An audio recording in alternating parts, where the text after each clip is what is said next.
At the International Karate Championship in Tokyo, 45-year-old tournament referee Victor "Stone" Matsumoto was about to make the biggest mistake of his career, when he mocked 73-year-old Chuck Norris as too old for modern competition. He would learn that age brings wisdom.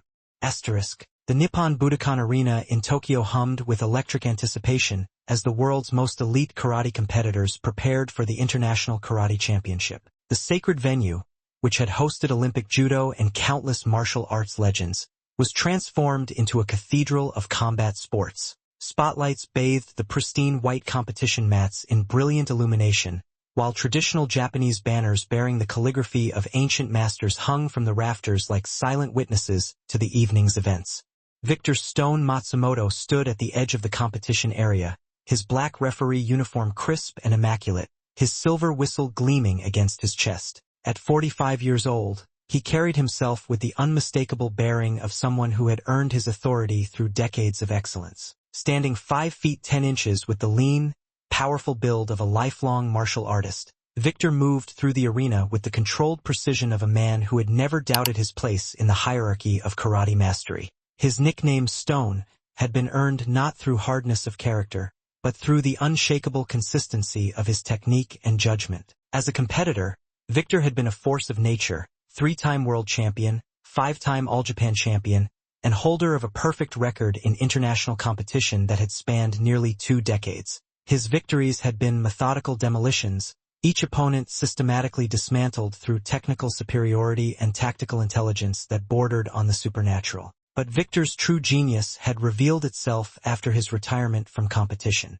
As a referee and judge, he had developed an almost mythical reputation for fairness and accuracy. His understanding of classical karate technique was encyclopedic, his ability to read the subtle dynamics of high-level competition unmatched, and his decisions had never been successfully challenged or overturned in over 15 years of officiating at the highest levels of international competition. Matsumoto-san sees everything, other referees would say with genuine admiration. When he judges a match, both fighters know they will receive perfect fairness and absolute accuracy. This reputation had made Victor one of the most sought-after officials in the martial arts world. Tonight's championship represented the pinnacle of his officiating career, the most prestigious karate tournament in Asia, featuring champions from every major style and nation, broadcast live to millions of viewers worldwide. The tournament had been proceeding exactly as Victor had expected. Each match had unfolded according to the patterns he had learned to recognize over decades of study. Younger fighters relying on speed and athleticism, veterans using experience and timing, traditional stylists maintaining perfect form while modern competitors pushed the boundaries of what was considered classical technique. Victor had officiated with his characteristic precision, his calls crisp and definitive, his positioning perfect to catch every subtle detail that determined victory or defeat. The evening's preliminary rounds had showcased the evolution of modern karate, faster, more athletic, more dynamic than the classical competitions of his youth, but still fundamentally grounded in the principles he had mastered decades earlier. During a break between divisions, as the arena staff prepared for the evening's championship matches, Victor noticed a small commotion near the VIP seating area. A group of tournament organizers had gathered around an older gentleman who had apparently just arrived, their animated conversation suggesting that this was someone of significant importance. Victor's eyes narrowed as he studied the figure from across the arena. The man appeared to be in his 70s, dressed simply in dark slacks and a button-down shirt, moving with careful deliberation as he was escorted to a seat in the front row. His silver-gray hair was neatly combed, his posture straight but not rigid, and something about his bearing suggested familiarity with formal martial arts environments. Another retired champion looking to relive past glory, Victor muttered to himself, a sentiment that reflected his growing impatience with the way modern tournaments had become showcases for aging celebrities rather than pure demonstrations of contemporary martial excellence. As the evening's competition resumed, Victor found his attention periodically drawn to the elderly visitor, who sat with calm attention, taking notes in a small journal and occasionally nodding appreciatively at particularly skillful techniques. There was something about the man's focused observation that suggested genuine understanding rather than casual spectatorship, but Victor dismissed this as the wishful thinking of someone desperate to remain relevant in a sport that had moved beyond his era. The championship matches began with the traditional ceremony, formal bows, recognition of honored guests, and the ritual acknowledgement of the tournament's connection to classical Japanese martial traditions. It was during this ceremony that Victor learned the identity of the mystery visitor when the tournament director stepped to the microphone. "Ladies and gentlemen, we are honored tonight by the presence of a true martial arts legend," the director announced in both Japanese and English. "Please join me in welcoming Chuck Norris, six-time world karate champion, and one of the most respected figures in the history of martial arts." The arena erupted in appreciative applause as Chuck stood briefly to acknowledge the recognition, his modest wave and slight bow drawing genuine respect from competitors and spectators alike. Victor watched this display with barely concealed skepticism, his professional demeanor masking thoughts that were far less charitable. "Chuck Norris," he said quietly to himself, the name carrying undertones of dismissal. "Hollywood actor playing martial artist. What does he know about real competition anymore?" Victor's attitude toward Chuck was colored by his belief that modern martial arts required a different level of athleticism, speed, and tactical sophistication than the competitions of previous generations. In his view, the champions of Chuck's era had been skilled for their time, but would be outclassed by contemporary fighters who trained with modern methods, better nutrition, superior conditioning, and evolved techniques. This perspective was reinforced by Victor's own experience. He had fought and defeated several competitors who had been contemporaries of Chuck's generation, and in each case, he had found their classical techniques predictable, their conditioning inferior, and their understanding of modern competitive strategy limited. Age, in Victor's worldview, was an insurmountable disadvantage in any form of physical competition. As the evening's matches continued, Victor officiated with mechanical precision, but his attention kept returning to Chuck, who continued to observe with the kind of focused attention that professional martial artists brought to serious study. Something about this sustained concentration began to irritate Victor in ways he couldn't quite articulate. During another break in competition, several younger fighters approached Chuck with obvious respect, bowing formally and engaging in what appeared to be serious discussion about technique and strategy. Victor watched this interaction with growing annoyance, interpreting it as misplaced reverence for outdated celebrity rather than genuine respect for contemporary expertise. "These kids don't understand," Victor thought. "They're being polite to an old man who was famous before they were born, but they're learning nothing useful for modern competition." The evening's final match was a showcase bout between two current world champions, representing different schools of karate philosophy. As the fighters prepared, Victor positioned himself at the optimal angle to observe their initial exchanges, his experienced eye already analyzing their stances, breathing patterns, and subtle pre-fight adjustments that would determine the match's outcome. It was during this preparation that Chuck approached the officials' area, walking with the careful dignity of someone who understood the protocols of formal martial arts events. He paused near Victor's position, clearly intending to observe the final match from closer proximity. "Excuse me," Chuck said politely, his voice carrying the respectful tone appropriate for addressing a tournament official.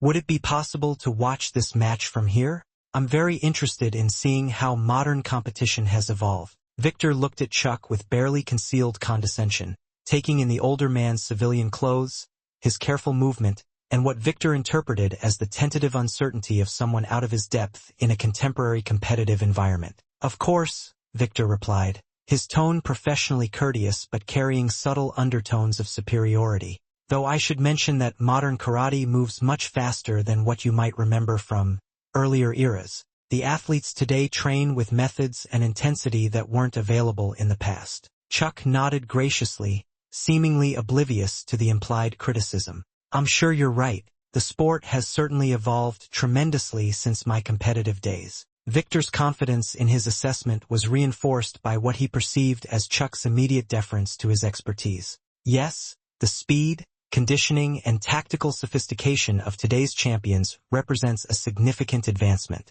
These fighters would have dominated competitions from 20 or 30 years ago. "That's fascinating," Chuck replied, settling into position to observe the upcoming match. "I'd be very interested in your analysis of what makes modern fighters superior." The question struck Victor as an opportunity to demonstrate his sophisticated understanding of contemporary martial arts evolution, particularly to someone whose knowledge was presumably frozen in an earlier, more primitive era of competition. "The fundamental difference," Victor began, warming to his favorite topic, "is that modern fighters understand karate as an athletic competition rather than a traditional cultural practice. They train specifically for performance under contemporary rules, using scientific approaches to conditioning, nutrition, and psychological preparation. Chuck listened with apparent fascination as Victor continued his analysis, describing how modern competitors studied video footage of opponents, employed sports psychologists, and trained with equipment and methods that previous generations couldn't have imagined. Traditional fighters like yourself, Victor said, his tone suggesting patient education of someone with limited understanding, focus too much on form and philosophy rather than pure competitive effectiveness. Modern karate has moved beyond those quaint concerns to focus on what actually wins matches.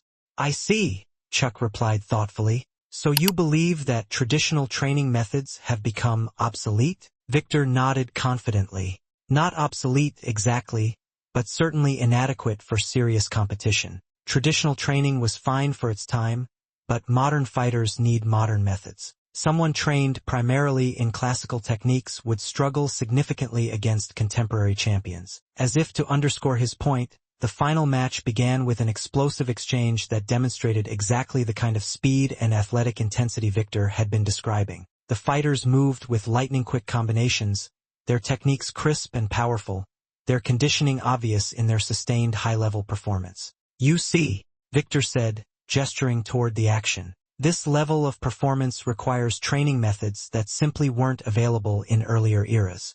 Age and traditional preparation can't compete with modern youth and scientific training. Chuck watched the match with obvious appreciation for the fighter's skill, but Victor noticed that his attention seemed divided, as if he were analyzing not just the competitor's techniques but something else as well. These are certainly impressive athletes, Chuck agreed. Their conditioning and speed are remarkable. Exactly, Victor replied, feeling vindicated in his analysis. Which is why it's important for people from earlier generations to understand that their experience, while historically significant, has limited relevance to contemporary competition. The comment hung in the air between them, its implications unmistakable despite Victor's professionally polite delivery. Chuck's expression remained neutral, but something subtle shifted in his posture, not defensiveness or anger, but a kind of focused attention that suggested Victor's words had been more carefully considered than their speaker might have expected. That's an interesting perspective, Chuck said quietly. I suppose you believe that someone my age would have no chance against modern competitors? Victor's response was immediate and confident. With all due respect, sir, modern competition operates at a level of intensity and sophistication that requires peak physical conditioning and contemporary training methods. Age is simply an insurmountable disadvantage in serious martial arts competition. Even with extensive traditional training and competitive experience, traditional training teaches outdated techniques, Victor replied, his tone carrying the certainty of someone who had never questioned his fundamental assumptions. And competitive experience from earlier eras isn't relevant to how the sport is practiced today. Modern fighters would overwhelm traditional stylists through superior athleticism and evolved strategy. Chuck nodded slowly, as if processing this information. So, in your professional opinion, traditional martial arts training has been essentially superseded by modern methods? For serious competition, absolutely, Victor confirmed. Traditional training might have cultural or philosophical value, but it doesn't prepare fighters for contemporary competitive realities. What Victor didn't recognize was that his conversation with Chuck had been overheard by several people in the immediate vicinity, including tournament organizers, other officials, and some of the evening's competitors who had gathered near the officials' area. The exchange was generating subtle but growing attention from individuals who understood both who Chuck was and what Victor was suggesting. As the final match concluded with a spectacular victory by the younger fighter, Victor felt his analysis had been perfectly validated. You see, he said to Chuck, pure athletic superiority. Traditional methods simply can't compete with modern training and youthful conditioning. Chuck's response was measured and thoughtful. It certainly appears that way. The winner's technique was very impressive. Exactly, Victor said, his confidence now complete. Which is why it's important for the martial arts community to move beyond nostalgia for past champions and focus on the reality of contemporary competition. The comment was overheard by Master Takashi Yamamoto, the tournament's chief organizer and one of Japan's most respected martial arts authorities. Master Yamamoto approached their conversation with the kind of careful diplomatic attention that senior figures brought to potentially sensitive situations. Matsumoto-san, Master Yamamoto said formally. "I believe you have been speaking with our honored guest about the evolution of karate competition?" Victor straightened slightly, recognizing the formal tone that suggested official attention to their conversation. "Yes, Yamamoto-san. I was explaining to Mr. Norris how modern training methods have advanced beyond traditional approaches." Master Yamamoto's expression remained diplomatically neutral, but those who knew him well would have recognized the slight narrowing of his eyes that suggested carefully controlled disapproval. "And what has been Mr. Norris's response to your analysis?" "He seems to understand that modern competition requires different preparation than what was available in his era," Victor replied, apparently oblivious to the growing tension around their conversation. Master Yamamoto turned to Chuck with formal courtesy. "Norris-san, do you agree with this assessment of traditional versus modern training methods?" Chuck's response was characteristically modest. "I think there's value in understanding how the art has evolved. Modern competitors are certainly impressive athletes." "Indeed they are," Master Yamamoto agreed. "But I wonder if Matsumoto-san's analysis fully captures the relationship between traditional principles and contemporary application." Victor sensed that the conversation was taking an unexpected direction, but his confidence in his position remained unshaken. "Traditional principles are certainly important for historical understanding, but modern competition requires contemporary methods." "An interesting perspective," Master Yamamoto replied carefully. "Perhaps you would be interested in a more practical exploration of this question?" Before Victor could respond, Chuck spoke quietly. "I wouldn't want to presume on the tournament schedule or create any disruption to the evening's program." Master Yamamoto's slight smile suggested that Chuck's modest demeanor was exactly what he had expected. "I think our guests and competitors might find an educational demonstration quite valuable. If you would be willing." The exchange was conducted with such diplomatic courtesy that Victor initially missed its implications. Only when Master Yamamoto began making arrangements for the central mat to be cleared did he realize that some kind of demonstration was being organized, and that he had somehow become a participant. "Yamamoto-san," Victor said with growing uncertainty, "I'm not sure I understand what kind of demonstration you're suggesting." "Nothing formal," Master Yamamoto replied smoothly. "Simply an opportunity to explore the practical relationship between traditional training and contemporary application. You have expressed such confidence in the superiority of modern methods that I thought you might welcome the chance to demonstrate this thesis." Victor found himself in the uncomfortable position of having his own stated convictions turned into a challenge he couldn't decline without losing face before the entire tournament community. His confidence in modern training methods was genuine, and his athletic abilities were certainly superior to those of a 73-year-old man, regardless of that man's historical reputation. "Of course," Victor replied, his professional pride overriding his growing sense that this situation was developing beyond his control. "I would be honored to participate in any educational demonstration." Master Yamamoto nodded with satisfaction. "Excellent. We shall arrange for a brief demonstration of traditional versus contemporary karate application." As word spread through the arena that an impromptu demonstration was being organized, the atmosphere shifted from post-tournament relaxation to renewed anticipation. Competitors, officials, and spectators who had been preparing to leave instead gathered around the central mat area, sensing that they were about to witness something unusual and potentially significant. Victor changed into his competition GI with mechanical precision, his movements betraying none of the uncertainty that was beginning to penetrate his earlier confidence. At 45, he remained in excellent physical condition, his technique sharp from regular practice, his competitive instincts still finely tuned from years of high-level officiating that required constant analysis of advanced technical performance. Chuck's preparation was markedly different. He changed into a simple white GI with economical efficiency, his movements careful but fluid, his demeanor calm and centered. At 73, he no longer possessed the explosive athleticism of his competitive prime, but his presence suggested a different kind of readiness, not the coiled tension of an athlete preparing for combat, but the settled confidence of someone who understood exactly what he was capable of doing. As they faced each other on the central mat, the contrast was obvious to everyone present. Victor represented the pinnacle of modern competitive karate, technically perfect, athletically superior,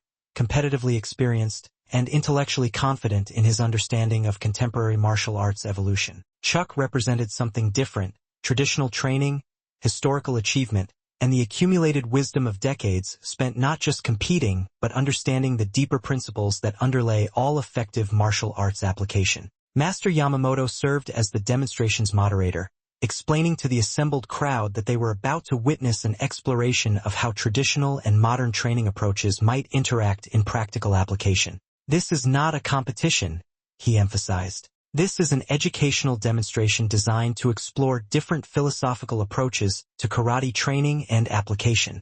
Victor bowed formally to Chuck, his movements crisp and precise, his eyes already analyzing his opponent's stance, balance, and apparent physical capabilities. Everything he observed confirmed his initial assessment. Chuck moved like an elderly martial artist whose best years were decades behind him. Chuck returned the bow with equal formality, his demeanor respectful but alert, his positioning suggesting familiarity with formal demonstration protocols. "Hajime," Master Yamamoto called, signaling the beginning of their demonstration. Victor moved immediately, employing exactly the kind of fast, technically sophisticated attack that characterized modern competitive karate. His initial combination was textbook perfect, a lightning-fast sequence of punches and kicks thrown with championship-level speed and precision, designed to overwhelm an opponent through pure athletic superiority. What happened next defied Victor's every expectation about the relationship between age, training methods, and competitive effectiveness. Chuck didn't attempt to match Victor's speed or power. Instead, he demonstrated something that modern competitive training had apparently failed to teach, the ability to read an opponent's intentions so completely that defensive movement became almost effortless. Victor's attacks, technically perfect and athletically superior though they were, found only empty space. Chuck's evasions weren't dramatic or energetic, but they were precisely timed and economically executed, requiring minimal energy while making Victor's maximum effort completely ineffective. Impossible, Victor thought as he reset for another attack. He's just getting lucky. Victor's second combination was even more sophisticated, employing feints, timing changes, and angle attacks that should have been impossible for someone with traditional training to read and counter. Modern competitive strategy emphasized exactly these kinds of complex tactical approaches that previous generations presumably couldn't understand. Again, Chuck's response was almost supernatural in its effectiveness. He seemed to anticipate Victor's attacks before they were fully committed, responding to intentions rather than actions, maintaining perfect balance and position regardless of what contemporary techniques were being applied against him. After several minutes of this increasingly one-sided exchange, Victor stopped, breathing harder than someone of his conditioning should have been after what appeared to be a relatively gentle demonstration. "I don't understand," he said, his voice carrying genuine confusion rather than defensiveness. "Your technique, it doesn't follow modern competitive patterns." But somehow, Chuck's expression showed only respectful attention, no trace of triumph or condescension. "Your technique is excellent, Victor. Your form is perfect, and your athletic ability is obvious. Then how? You're applying modern techniques exactly as you were taught," Chuck explained patiently. "But you're applying them against an opponent you expected to encounter, not the opponent who was actually standing in front of you." Victor looked confused, so Chuck continued. "Modern training teaches perfect techniques for competition against other modern fighters. But when you encounter someone who moves according to different principles, those specific applications become less effective." The insight hit Victor like a revelation. For all his technical sophistication, for all his understanding of contemporary competitive strategy, he had been fighting according to predetermined patterns rather than adapting to the actual tactical situation that confronted him. "But modern technique," Victor began. "Modern technique is excellent," Chuck agreed. "But technique without adaptability becomes routine. Competition without understanding becomes mere athletic performance." Master Yamamoto stepped forward, recognizing that the demonstration had revealed something profound about the relationship between traditional training and contemporary application. "What we have just witnessed," he said carefully, "illustrates something fundamental about the nature of martial arts mastery. Both approaches have value, but true understanding transcends any single methodological approach." Victor stood in the center of the mat, his worldview undergoing the kind of fundamental reassessment that only comes from encountering something that challenges everything you thought you knew. For years, he had equated technical perfection with martial mastery, believing that contemporary training methods represented the pinnacle of martial arts evolution. "I think," Victor said slowly, "I have been an excellent student of modern karate technique, but perhaps not such a good student of karate principles. Chuck's response showed the kind of wisdom that could only come from decades of learning from masters across multiple disciplines and generations. Modern training provides incredibly sophisticated tools for understanding technique and competition. But the goal isn't to replace traditional wisdom, it's to understand it deeply enough that you can apply it to any situation. As the demonstration concluded and the arena began to empty, Victor approached Chuck with a request that would have been unthinkable at the beginning of the evening. "Norris-san," he said, employing the Japanese honorific with genuine respect, "would you be willing to teach me? Not different techniques, but how to understand the principles I have been practicing without truly seeing." Chuck's response exemplified the humility that had characterized his entire approach to martial arts. "I think we could learn from each other.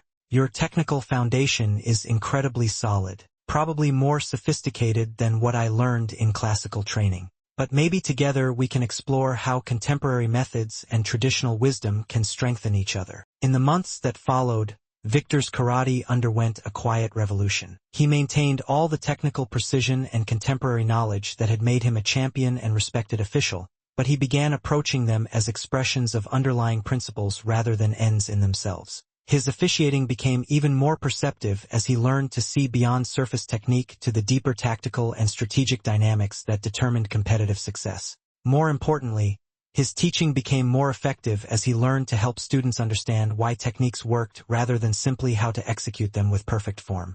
The video documentation from that evening's demonstration became a case study in martial arts education programs throughout Asia, not because it showed traditional methods defeating modern approaches, but because it demonstrated how deep understanding could transcend apparent contradictions between different training philosophies. A year later, when Victor was selected to officiate the World Karate Championships, he dedicated the honor to what he called, "the night I learned the difference between knowing technique and understanding karate."